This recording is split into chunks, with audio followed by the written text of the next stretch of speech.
Parliament में security की नाकामी, स्पीकर ने सार्जेंट एट आर्म्स कौमी असम्बली को मुअत्तल कर दिया।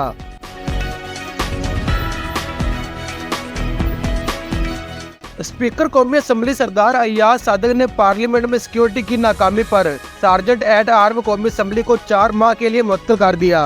गुज़श्ता रोज स्पीकर कौमी असम्बली सरदार अय्याज सादिक ने पार्लियामेंट हाउस से पीटीआई रहनुमाओं की गिरफ्तारी का नोटिस लेते हुए तमाम गिरफ्तार एमएनएज के प्रोटेक्शन आर्डर जारी किए थे और कहा था कि पार्लियामेंट हाउस से होने वाली गिरफ्तारियों पर एक्शन होगा और इस पर हर सूरत स्टैंड लेना पड़ेगा।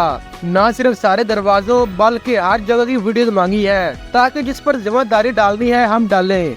स्पीकर का कहना था कि अपने आप को बदकिस्मत समझता हूँ कि 2014 में एक जमात और इनके कजन ने पार्लियामेंट पर हमला किया तो इस कुर्सी पर था, इस लिहाज से बदकिस्मत हूँ। वो पहला हमला था।